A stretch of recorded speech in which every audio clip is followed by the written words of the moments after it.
Selamat datang di channel Alur Donghua. Sebelum menonton, silahkan subscribe, biar Mimin tambah semangat update-nya. Jin Chuan menjentikkan lengan bajunya, dan tetesan hujan yang tak terhitung jumlahnya muncul dari udara tipis di bawah terik matahari.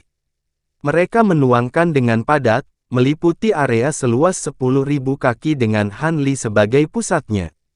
Mata Han Li menyipit, dan dia melihat bintik-bintik cahaya hijau dan ungu berkelap-kelip di tetesan air hujan yang tampak lembut. Beracun, dia berpikir sendiri, dan meninju dengan satu tangan. Cahaya bintang putih keluar dari ujung tinjunya, mendorong ke atas seperti penghalang cahaya bintang. Tetesan air hujan didorong mundur ratusan kaki, dan menghilang ke dalam kehampaan. Han Li hendak melompat ke udara untuk mengejar, tapi tiba-tiba dia merasakan kakinya menegang, dan dia tidak bisa bergerak untuk sesaat. Di bawah kakinya, lapisan air hijau tanpa sadar mengembun. Itu melingkari kakinya dan dengan kuat menjeratnya di tempatnya. Air hijau bersinar redup dengan kilau seperti batu giok, dan samar-samar orang bisa melihat lingkaran pola aneh yang tampak seperti pola dao. Kekuatan hukum air yang terkandung di dalamnya sangat kaya. Han Li mengangkat kakinya, dan menemukan bahwa kakinya sangat berat, seolah-olah tumbuh dari tanah, dan dia tidak bisa bergerak sama sekali. Kakak tahu, teknik pengikatan airku terhubung ke urat air bawah tanah. Jika dia ingin membebaskan diri, dia harus bergulat dengan ratusan dan ribuan sungai bawah tanah. Dia tidak akan dapat membebaskan diri dalam sekejap, jadi kamu harus bertindak cepat, dan... Sebelum Jin Chuan selesai berbicara, suaranya tiba-tiba berhenti, dan ekspresi sombong di wajahnya berubah menjadi ngeri dalam sekejap. Sesosok tiba-tiba muncul di depannya, dan saat kekuatan hukum waktu menghilang, kekuatan daging dan darah yang tak terbayangkan melonjak ke arahnya. Lebih dari 900 titik akupuntur yang dalam di tubuh Han Li menyala, dan teknik penindasan neraka iblis surgawi di tubuhnya beroperasi dengan kekuatan penuh. Saat lengannya keluar, kehampaan itu tampak pecah, dan terjadi serangkaian ledakan. Jin Chuan terkejut, dan tanpa gerakan apapun, ada gelombang air yang mengalir di depan dadanya, dan lapisan layar air hijau muncul di kehampaan, beriak dengan cahaya. Ketika tinju Han Li mengenai layar air hijau, dia merasa ujung tinjunya ditarik oleh kekuatan yang aneh. Meskipun dia telah mengerahkan kekuatannya ke dalamnya, dia memiliki ilusi bahwa tinjunya telah meleset. Kekuatan tinjunya tidak bisa meledak, dan tidak bisa menyentuh dada Jin Chuan. Sekarang, cepat, Jin Chuan berteriak dengan ekspresi gugup. Hampir segera setelah kata, cepat keluar, sosok Tao Ji melintas dalam kehampaan kurang dari 1000 kaki di belakang Han Li. Tubuhnya terbungkus api merah, dan tangannya membentuk segel di depannya. Pergi! Dengan suara ledakan, 9 lambang pada pedang terbang emas menyala. Terlepas dari 7 lapis api warna-warni yang menyelimuti pedang, ada 2 lapis lagi api hitam dan putih di permukaannya. Hanya dengan menambahkan 2 lapis api, aura pedang terbang itu naik beberapa kali. Itu praktis sebanding dengan artefak dewa kelas 5. Pedang terbang melesat dengan eksplosif, tiba di belakang Han Li dalam sekejap mata. Pada saat yang hampir bersamaan, cahaya keemasan menyembur keluar dari belakang Han Li, dan kemudian roda harta karun emas berongga muncul. Itu berputar tanpa akhir sementara sinar cahaya keemasan menyembur keluar darinya dan menyelimuti sekeliling. Begitu pedang terbang yang terbakar memasuki jangkauan sinar cahaya, kecepatannya tiba-tiba turun tajam, dan hampir membeku di udara. Pedang terbang itu bergetar hebat, dan api 9 warna di permukaannya melonjak dengan liar, terus-menerus membakar dan memakan sinar keemasan di sekitarnya. Namun, itu hanya bisa membuat pedang terus bergerak maju, dan tidak bisa melepaskan diri dari belenggu cahaya keemasan. Tao Ji, yang awalnya mengira bahwa dia akan dapat membunuh pedang terbang itu dengan satu serangan, tertegun di tempat dengan wajah penuh ketidakpercayaan. Adapun Jin Chuan, yang paling dekat dengan tempat kejadian, bahkan indera ilahinya sedikit membeku. Sepertinya kamu benar-benar tidak bisa memainkan trik apapun. Sungguh mengecewakan. Han Li menghela nafas, dan pada saat yang sama, keturunan roh sejati di tubuhnya mulai beredar. Cahaya merah darah menyinari tubuhnya, dan tubuhnya tiba-tiba mengembang. Dalam sekejap, dia berubah menjadi wujud dengan 3 kepala dan 6 tangan. Ada 3 kepala di lehernya. Yang satu berbentuk seperti kera emas yang marah, yang satu tampak seperti naga sejati yang agung, dan yang terakhir adalah burung raksasa dengan mata emas. Itu adalah bentuk 3 kepala dan 6 lengan yang muncul ketika dia menggunakan teknik penekanan penjara iblis surgawi dan garis keturunan roh sejati. Setelah berubah menjadi bentuk ini, hanya satu kepalan tangan Han Li yang masih tersegel oleh tirai air. Cakar naga lain yang ditutupi sisik emas tiba-tiba keluar dari bawah tulang rusuknya dan menembus tirai air yang aneh. Itu langsung mencapai dada Jin Chuan dan meraih jantungnya. Han Li bahkan tidak melihat jantung berwarna merah darah yang berdetak kencang. Dia tiba-tiba mengepalkan 5 jarinya dan menghancurkannya. Jin Chuan memuntahkan seteguk darah, dan jiwa ilahi yang bersembunyi di dantiannya bergetar. Sebelum dia bisa melarikan diri, dia dipukul lagi oleh Han Li, dan dantiannya hancur berkeping-keping. Pada saat yang sama, tubuh Han Li berbalik, dan kedua tangan besar di bagian bawah tulang rusuknya tiba-tiba mengulurkan tangan dan meraih pedang terbang emas yang mencoba menerobos cahaya roda kebenaran. Kekuatan yang tak tertandingi melewati tangannya ke dalam tubuhnya. Han Li langsung merasakan sensasi terbakar di tubuhnya. Seolah-olah bahkan darahnya akan mendidih. Perasaan itu agak mirip dengan reaksi dari True Spirit Bloodline. Han Li mencibir dan tidak menganggapnya serius. Kedua tangannya yang besar tertutup rapat oleh sisik halus, dan kelima jarinya seperti kait yang menjepit tubuh pedang.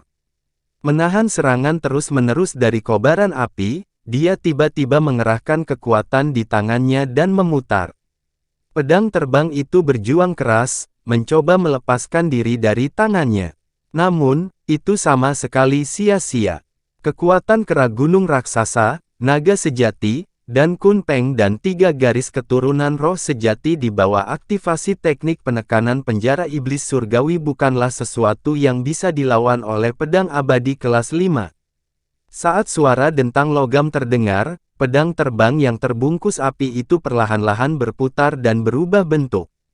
Akhirnya, dengan suara ledakan, langsung meledak berkeping-keping. Bola api ditembakkan, dan gelombang panas yang menghanguskan bergulir. Kun Peng yang telah diubah oleh Han Li menjadi hitam hangus, dan bau daging yang terbakar memenuhi udara. Dia dengan santai membuangnya, dan cahaya berdarah di tubuhnya memudar. Dia kembali ke wujud manusianya, dan menatap Tao Ji di kejauhan sambil tersenyum. Saat pedang terbang itu runtuh, Tao Ji sudah memuntahkan seteguk darah. Dia berbalik dan melarikan diri secepat mungkin. Api merah memuntahkan dari tubuhnya, dan garis api panjang terbentang di belakangnya. Seperti panah api, dia menembak ke kejauhan. Namun, domain roh waktu Han Li telah menutupi ruang dalam radius 100 mil. Jarak antara dia dan Han Li hanya sedikit lebih dari 100 kaki, dan dia juga diikat oleh cahaya keemasan roda kebenaran. Bahkan jika dia menggunakan semacam teknik rahasia untuk membebaskan diri sementara, kecepatannya tidak terlalu cepat. Sudah terlambat untuk pergi sekarang. Begitu suara Han Li jatuh, dia menarik roda kebenaran kembali ke tubuhnya dan langsung membalikkan alirannya. Pada saat yang sama, dia tiba-tiba mengangkat kakinya dan menginjak tanah dengan keras. Sosoknya langsung melonjak eksplosif, dan petir perak bergulung tinggi di langit. Dia langsung menembak dengan eksplosif dan menghilang tanpa jejak. Tao Ji memperhatikan bahwa saat sosok Han Li menghilang, indera ilahinya sebenarnya tidak dapat mengunci posisinya secara akurat. Ekspresinya sangat berubah, dan kengerian di hatinya naik ke puncak saat ini. Dia tidak bisa lagi peduli tentang hal lain. Dia hanya bisa memberi isyarat dengan kedua tangan dan menggunakan teknik rahasia pengapian darah. Kecepatannya berlipat ganda dan dia melarikan diri jauh. Penatua Tao, kenapa kamu pergi begitu saja? Bukankah kamu baru saja mengatakan bahwa kamu ingin memusnahkan jiwaku? Tepat pada saat ini, kilatan petir melintas tidak jauh darinya, dan suara Han Li terdengar. Mata Tao Ji dipenuhi dengan kengerian. Dia tidak berani menjawab dan hanya melarikan diri dengan seluruh kekuatannya. Namun, Han Li sepertinya sengaja menggodanya. Dia telah menemaninya selama ini, tapi dia tidak terburu-buru untuk menyerang. Dia berkata kepadanya, jika bukan karena Tao Yu menggertak saya ketika saya baru saja datang ke dimensi abadi dan hampir memaksa saya ke jalan buntu, bagaimana mungkin ayah dan anak Anda mengalami bencana hari ini? Jika Anda ingin menyalahkan seseorang, salahkan diri Anda sendiri karena tidak mengajarinya dengan baik. Mata Tao Ji berwarna merah tua. Dia sudah mengaktifkan teknik rahasia pengapian darah secara ekstrim, tapi dia masih tidak bisa menghilangkannya. Namun, Han Li masih baik dan benar. Dia tidak memiliki hobi memurnikan jiwa orang menjadi lampu seperti Penatua Tao. Dia hanya mengambil jiwa Tao Yu dan bermain dengannya sebentar. Jika Penatua Tao dapat menemukannya saat itu akan baik, Han Li melanjutkan. Bajingan, jangan mendorongku terlalu jauh. Tao Ji akhirnya tidak tahan lagi. Dia berhenti melarikan diri dan berhenti. Begitu dia selesai berbicara, nyala api di tubuhnya tiba-tiba berkembang. Domain roh api menyelimuti sekelilingnya, tetapi dengan cepat menyusut ke area seluas 300 meter. Di dalamnya, kumpulan awan api merah melayang di udara, dan suhu di dalamnya naik tajam. Pada saat yang sama, seberkas cahaya merah keluar dari posisi dantiannya, dan retakan mirip magma muncul di permukaan tubuhnya. Aura tak terlihat menyusut hingga ekstrim dan akhirnya meletus. Sebuah ledakan yang mengguncang langit bergema. Gelombang udara yang ganas yang membawa untaian hukum api menyapu ke segala arah, dan gelombang api yang melonjak langsung menyerbu keluar, menyebabkan ruang di sekitarnya hangus hingga melengkung dan melengkung. Han Li sudah lama menyadari hal ini, dan sosoknya sudah mundur jauh. Namun, saat dia mundur, matanya tertuju pada pusat ledakan, dan matanya berkilat dengan cahaya ungu. Keterampilan tidak penting. Setelah menonton sejenak, Han Li hanya bisa mencibir. Begitu dia selesai berbicara, sosoknya meledak lagi, tapi kali ini, dia menuju pusat ledakan. Dalam kehampaan, gelombang yang membakar melonjak. Han Li terbang, tetapi menemukan bahwa kekuatan hukum yang terkandung di dalamnya sangat lemah, jauh dari kekuatan ledakan yang sebenarnya. Dia memfokuskan matanya dan melihat bahwa dalam nyala api di langit, ada ratusan nyala api seukuran kepalan tangan. Mereka tidak menyebar seperti api biasa, tetapi berlari ke satu arah, dan ketika mereka saling mendekat, akan menyatu satu sama lain. Sudut mulut Han Li membentuk senyuman, dan dia melambaikan jarinya ke depan. Ada gelombang turbulensi di kehampaan, dan 18 cahaya hijau mengalir keluar dan berubah menjadi 18 pedang terbang. Petir emas meledak satu demi satu, berubah menjadi jaring listrik emas yang menutupi seluruh langit. Itu menyelimuti semua bola api dan meledak menjadi api kecil yang tak terhitung jumlahnya yang tersebar ke segala arah. Melihat ini, Han Li melambaikan pergelangan tangannya dan memanggil kembali semua pedang terbang. Salah satu pedang terbang memiliki lampu hijau zamrud yang berkedip, dan ada storage ring yang tergantung di atasnya. Han Li memegang cincin penyimpanan di tangannya dan berkata sambil tersenyum, jika kamu ingin melarikan diri dengan memalsukan kematianmu, kamu setidaknya harus menghancurkan harta penyimpananmu juga.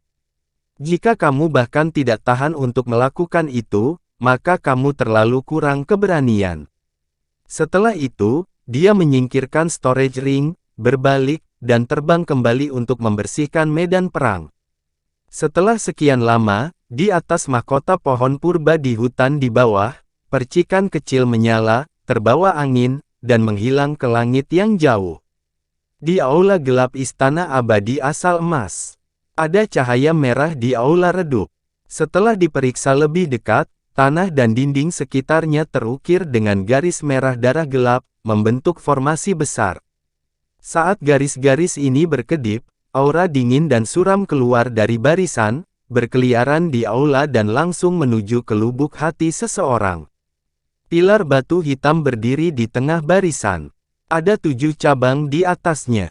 Di atas setiap cabang ada lampu minyak kuno, menyala dengan cahaya hijau redup. 7 cahaya hijau berkedip-kedip di aula. Tidak hanya tidak memiliki perasaan cerah, tetapi juga terlihat suram. Tiba-tiba, 7 cahaya hijau melebar beberapa kali, berubah menjadi seukuran kepalan tangan. Kemudian, mereka berpisah dari lampu minyak dan melayang di udara. Rune hijau muncul di kehampaan di sekitarnya dan terhubung dengan 7 lampu, dengan cepat membentuk Seven Star Array. Sebuah cahaya hitam menyala di tengah barisan, dan jiwa yang tersisa muncul, memadat menjadi wajah yang samar. Itu adalah Tao Ji. Untungnya, saya memiliki lampu bintang 7 ini sebagai cadangan, jika tidak, saya akan mati kali ini. Tao Ji bergumam, dan kemudian matanya menunjukkan kebencian. Han Li, kamu membunuh putraku tercinta dan menghancurkan kultivasiku. Kebencian ini tidak dapat didamaikan. Entah kamu mati, atau aku mati. Meskipun aku tidak bisa membunuhmu, aku akan melakukan apapun untuk menghancurkanmu dengan bantuan orang lain. Benda itu, aku tidak menginginkannya. Jiwa sisa Tao Ji memiliki ekspresi ganas di wajahnya. Kemudian, dia membuka mulutnya dan menghisap Seven Star Array. 7 api hijau dalam susunan itu terbang keluar dan masuk ke mulutnya. Segera, sisa jiwa menjadi padat. Pada saat yang sama, bagian bawah pilar batu hitam terbuka, dan jimat humanoid terbang keluar darinya dan bergabung dengan sisa jiwa. Cahaya hitam terang menyala, dan sesosok hitam muncul dari udara tipis. Seluruh tubuhnya tampak kental dari cairan hitam. Itu adalah Tao Ji. Dia menggerakkan tangan dan kakinya, mengangguk puas, lalu terbang keluar. Setengah jam kemudian, Tao Yu tiba di depan sebuah istana emas. Penatua Tao, ada 2 petugas yang berdiri di kedua sisi gerbang istana. Melihat penampilan Tao Ji saat ini, jejak keterkejutan muncul di mata mereka, dan mereka memberi hormat dengan hormat. Aku punya masalah penting untuk didiskusikan dengan Palace Master. Tolong bantu aku memberitahunya. Tao Ji memiliki ekspresi mendesak di wajahnya. Iya, Penatua Tao, mohon tunggu sebentar. Kedua petugas itu melihat ekspresi Tao Ji dan langsung berkata, mereka akan masuk untuk melapor. Tidak perlu. Biarkan Penatua Tao masuk. Suara yang bermartabat datang dari dalam. Tao Ji membuka pintu dan dengan cepat masuk. Setelah melewati aula besar dan koridor yang panjangnya beberapa ratus kaki, sebuah taman besar muncul di depannya. Taman itu dipenuhi dengan segala jenis bunga dan pepohonan dengan segala warna, saling bersaing dalam keindahan. Aroma eksotis tertinggal di udara, seolah-olah seseorang telah memasuki lautan bunga. Ada paviliun putih di tengah taman. Sosok berbaju putih berdiri dengan tangan terlipat di belakang punggungnya, tampak mengagumi pohon berbunga merah muda di luar paviliun. Salam, Tuan Istana. Tao Ji maju 2 langkah dan memberi hormat dengan hormat. Apa itu? Anda benar-benar menggunakan jimat bayangan surga untuk terwujud di udara untuk meminta audiensi. Sosok berjubah putih itu berbalik. Itu adalah pria parubaya. Penampilan pria ini tidak terlalu menonjol. Ada beberapa rambut putih di pelipisnya, dan dia memberikan kesan perubahan. Namun, matanya sangat dalam, seolah-olah dia telah melihat segala sesuatu di dunia, memberikan perasaan lembut. Melapor ke Master Istana, saya tidak terwujud di udara. Tubuh fisik saya dihancurkan oleh seseorang. Untungnya, saya mengatur pembatasan lampu 7 bintang terlebih dahulu dan menyimpan sisa-sisa jiwa saya. Saya tidak punya pilihan selain untuk terwujud dalam Heaven's Shadow Talisman untuk meminta audiensi dengan Master Istana, kata Tao Ji dengan ekspresi sedih. Apa? Tubuh fisik Anda hancur. Siapa yang melakukannya? Pria berjubah putih itu mengerutkan kening dan bertanya dengan suara yang dalam. Itu adalah orang yang dicari di Dewan Eksekusi Abadi Pengadilan Surgawi. Namanya Han Li, dan dia biasanya dipanggil dengan nama Li Feiyu, kata Tao Ji sambil menggertakkan giginya. Han Li, Li Feiyu, aku ingat orang ini. Dia dicari karena mengolah seni pemurnian roh dan berpartisipasi dalam pembunuhan pejabat abadi penting Pengadilan Surgawi. Putramu, Tao Yu, juga terluka oleh orang ini. Ada hadiah 5.000 Immortal Metastone di kepalanya, apakah dia muncul di Golden Origin Celestial Domain? Anda berseteru dengannya karena membunuh putra Anda, jadi masuk akal bagi Anda untuk pergi dan menangkapnya. Namun, menurut informasi yang dikumpulkan oleh Pengadilan Surgawi, orang ini hanyalah dewa sejati. Bahkan jika kultivasinya telah meningkat selama bertahun-tahun, dia paling banyak akan maju ke alam Dewa Emas. Bagaimana Anda bisa dikalahkan olehnya? Pria berpakaian putih membacakan informasi Han Li dengan sangat akrab. Seolah-olah dia telah menghafal segalanya, memberikan perasaan maha tahu dan maha tahu. Menurut catatan, itu benar. Namun, kultivasi orang ini sangat tinggi sekarang. Dia telah mencapai alam dewa primordial. Kekuatan fisiknya sangat kuat, setidaknya mencapai tingkat dewa primordial. Dia dengan mudah melepaskan diri dari formasi Yin dan Yang saya dan Jin Chuan, serta hampir 100 kultivator dewa emas. Kecuali aku, semua orang mati di tangannya, kata Tao Ji dengan suara yang dalam. Apa? Mengolah dharma dan tubuh dan mencapai alam dewa primordial. Ini tidak mungkin. Pria berjubah putih itu akhirnya tergerak ketika mendengar ini. Saya tidak berani berbohong sama sekali. Ini benar sekali. Ini adalah pertempuran yang saya rekam menggunakan mutiara jiwa surgawi. Tuan Asgard, tolong lihat. Tao Ji membuka mulutnya dan meludahkan mutiara kristal seukuran ibu jari, yang mendarat di depan pria berjubah putih. Pria berjubah putih itu memberi isyarat dengan tangannya dan menunjuk ke mutiara kristal. Mutiara kristal itu langsung bersinar terang, merekam pertarungan dengan Han Li secara mendetail. Ranah kultivasi Han Li sekilas terlihat jelas. Alam kultivasi orang ini memang telah mencapai alam dewa primordial, tetapi baru 2 hingga 3.000 tahun sejak orang ini terdaftar di daftar eksekusi surgawi. Pria berjubah putih itu bergumam tak percaya. Jika itu masalahnya, satu-satunya penjelasan adalah bahwa orang ini menyembunyikan alam kultivasinya dan bukan seorang kultivator dewa sejati. Pantas saja anakku, yang sudah menjadi dewa emas, masih mati di tangan orang ini, Tao Ji kata dengan marah. Tidak, sebelum pengadilan surgawi mendaftarkan seseorang di daftar eksekusi surgawi, mereka pasti akan menyelidiki semua jenis informasi tentang orang tersebut secara mendetail.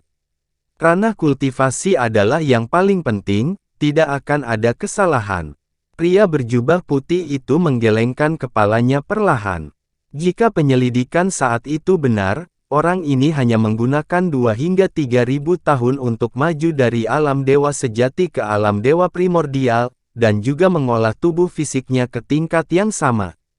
Ini tidak mungkin. Bahkan jika orang ini sangat berbakat dan mendapat dukungan dari kekuatan yang kuat, tidak mungkin kultivasinya berkembang begitu cepat, kecuali dia memiliki semacam harta yang menentang surga yang dapat mempersingkat waktu kultivasi. Tao Ji menggelengkan kepalanya dan berkata. Tiba-tiba, tatapannya membeku, seolah dia memikirkan sesuatu. Penatua Tao, apa yang kamu pikirkan? Pria berjubah putih sedang memikirkan masalah ini, tetapi diinterupsi oleh suara terkejut Tao Ji. Dia sangat tidak puas dan berkata dengan cemberut. Tuan Asgard, aku memang memikirkan sesuatu, tapi itu terkait dengan UR-ku, kata Tao Ji. Tao Yu, apa itu? Kata pria berjubah putih itu. Putraku menjadi musuh dengan Li Feiyu ini di alam surgawi Beku Utara. Dia pernah mengirim kembali beberapa informasi tentang orang ini, dan aku ingat beberapa informasi tentang harta karun hukum waktu. Sebelumnya, saya berduka atas kematian putra tercinta saya, tetapi saya tidak membahasnya secara detail. Mungkinkah ini terkait dengan kemajuan pesat orang ini di bidang kultivasi? Kata Tao Ji. Informasi apa? Pria berjubah putih itu mendengar dan semangatnya terangkat. Sudah lama sekali, dan saya tidak dapat mengingatnya dengan jelas. Namun, saya masih memiliki informasi ini, dan saya akan meminta seseorang untuk mengirimkannya. Anda akan tahu begitu Anda memeriksanya, kata Tao Ji cepat, lalu dia mengeluarkan communication array disk dan membisikkan beberapa patah kata. Setelah beberapa saat, seorang pemuda berjubah emas terbang dari luar dan membungkuk kepada mereka berdua. Salam, Tuan Istana, Paman Tao. Tidak perlu bersikap sopan. Apakah kamu membawa apa yang aku inginkan? Kata Tao Ji. Informasi tentang sepupu Tao Yu ada di sini. Pemuda berjubah emas mengeluarkan setumpuk slip batu giok dan meletakkannya di atas meja batu gazeba. Pria berjubah putih itu tidak memperhatikan pemuda berjubah emas itu. Dia mengambil slip giok dan memeriksanya. Oke, kamu boleh pergi. Tao Ji melambaikan tangannya dan meminta pemuda berjubah emas untuk pergi. Dia juga mengambil slip batu giok lain dan memeriksanya. Dengan kekuatan supernaturalnya, mereka dengan cepat memeriksa sebagian besar slip batu giok. Ah! Pria berjubah putih itu melihat slip batu giok putih di tangannya, dan wajahnya dipenuhi kegembiraan. Matanya berkilat hebat, dan dia tampak sangat bersemangat. Tuan Istana, apakah kamu sudah menemukannya? Tanya Tao Ji. Pria berjubah putih itu melirik Tao Ji dan menyerahkan slip batu giok itu. Tao Ji mengambil slip batu giok dan memasukkan indera ilahinya ke dalamnya. Itu merekam pesan yang dikirim oleh Tao Yu, yang secara samar menyebutkan bahwa dia sedang menyelidiki seseorang dan bahwa orang tersebut memiliki harta biji kristal yang berisi hukum waktu. Ya, ini, butir kristal hukum waktu. Tuan Asgard, apakah menurutmu hal ini ada hubungannya dengan peningkatan pesat kultivasi Li Feiyu? Tanya Tao Ji buru-buru. Kultivasi Li Feiyu tidak masalah sekarang. Hubungi kuil segera. Kami telah menemukan petunjuk tentang butir kristal penciptaan. Pria berjubah putih itu berkata dengan bersemangat dan segera berjalan menuju kedalaman taman.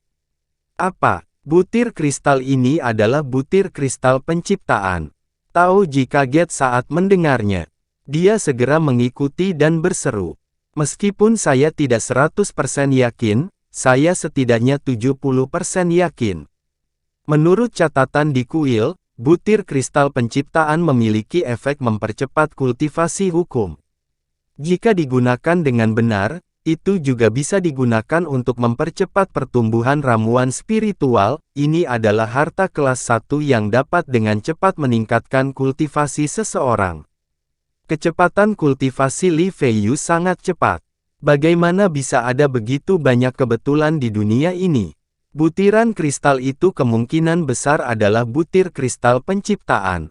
Pria berjubah putih itu berkata dengan cepat. Jadi begitu. Ini memang sangat mungkin. Sayangnya, itu semua salahku karena terlalu ceroboh di masa lalu. Saya tidak memikirkan masalah ini secara mendalam dan melewatkan banyak kesempatan untuk menangkap orang ini.